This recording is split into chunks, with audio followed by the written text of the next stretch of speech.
Good day, fellow mathematicians. Welcome back to our video. Today we're going to discuss another topic in pre-calculus, and that topic is the other standard forms,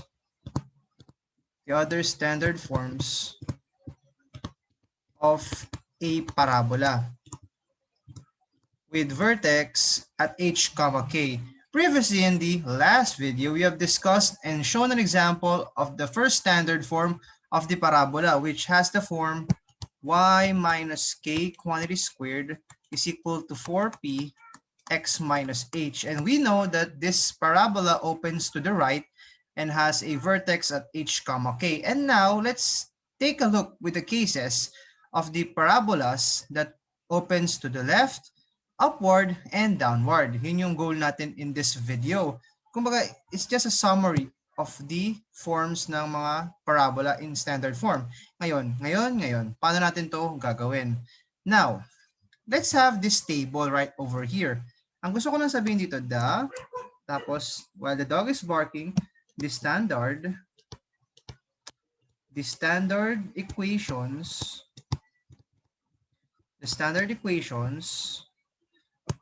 of a parabola with vertex at v h comma k is the following, are the following grammar and are the following. Ano yun? Una, the equation of the parabola at vh comma k. Itong una, itong number 1, this is the equation nung diniscuss natin, yung may proof, yung y minus k quantity squared is equal to 4p multiplied by x minus h. Ang focus niya daw is at h plus p comma k. Alam na natin yun. The directrix has an equation x is equal to h minus p, and this opens to the right. Malinaw tayo dun. Okay, number 2. Kapag naman opens to the left, ang mangyayari lang, yung positive 4p magiging negative 4p. Y minus k quantity squared is equal to negative 4p multiplied by x minus h.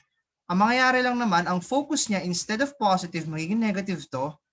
And yung directrix, instead of negative, magiging positive. Yun lang ang pinagkaiba. Yung positive naging negative, yung negative naging positive. And this parabola opens to the left. Basta tandaan nyo na lang ganito, guys. Halimbawa may vertex ka. Ito yung vertex mong given sa graph. Pag halimbawa binigyan kayo ng problem, may vertex ka. Tapos nandito yung focus. Ang opening palagi ng parabola is naka-base kung nasan yung focus. Kung nandyan yung focus, ibig sabihin the parabola opens to the right. So mahalaga na malaman mo yung graph or yung coordinate ng focus in order malaman mo yung opening. Yun lang naman yun eh. Halimbawa, isa pa, ito yung vertex mo, nandito yung focus mo. Ano mangyayari? Saan ka nag-open? Eh di, sa left. Ganun, di ba? Ganun lang naman palagi yun eh. Ganun palagi ang gusto mangyari niya. Kasi, ang arrangement niyan is F, V, D. The focus, the vertex, and the directrix. Yan ang palagi nilang palagi arrangement FVD or FVD. Ganon. Maraming mga cases. Ayun, delete natin itong mga to. Ayun na naman ang gusto kong malaman. Basta kung nasan ang focus, andun yung opening. Ngayon, isa pa. Number 3. Pansinin nyo naman, isa pa, yung naka-square dito yung y. Y minus k. Magiging, y squared something. Kung y squared something, di ba, you're either open to the left or to the right. Yan, number 3, x raised to something naman. So, this is either upward or downward. Tama? Kapag y squared ang right or left. Kapag x squared, up or down. Ganun palagi ang opening. Ngayon, x minus h quantity squared is equal to 4p multiplied by y minus k. Ang focus mo naman dyan is h, k plus p. Tapos, ang directrix mo, y is equal to k is equal k minus p, which opens upward. Upward naman to. Ang napapansin nyo, di ba? Kapag yung y yung naka-square, Yung y, yung di gumagalaw. Pansinin nyo, yung sa y coordinate nito, hindi siya gumagalaw, puro k lang siya. Pero kapag naman yung x ang gumagalaw, x squared, yung x naman hindi gumagalaw, napapansin nyo. 'Di ba? So, ganun ang ibig sabihin lang nun. Para naka-stay put lang siya. Ngayon, number 4. Kapag naman x minus h quantity squared is equal to negative 4p y minus k, ang focus mo naman is h, comma, k minus p, and directrix is y is equal to k plus p, opens downward. Ang mapapansin ko lang dito, kung ako I don't rarely memorize this stuff.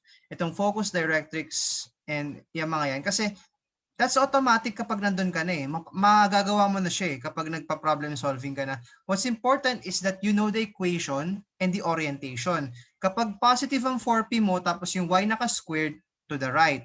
Kapag negative ang 4p mo tapos naka-square yung y, to the left. Ganyan tandaan nyo ha. Sunod, kapag naka-square yung x mo tapos positive yung 4p, upward.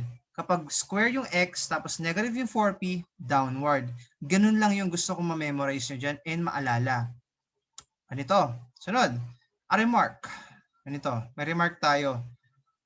The parabola with standard equations na ito, opening to the right and left, has a horizontal axis of symmetry. Alam naman natin yun eh. Halimbawa, opening to the to the right. Eh di yung axis of symmetry mo is automatically horizontal.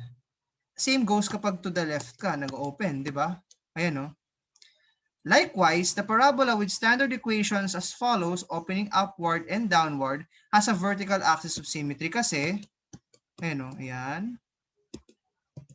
Tapos downward, ayan. Tama? Okay. Ganun lang yun basically.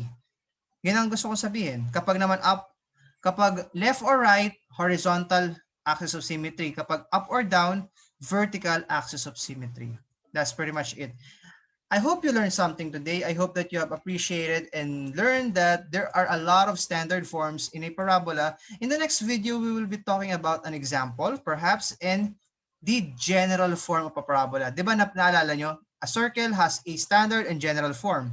Ibig sabihin, a parabola also has a general form.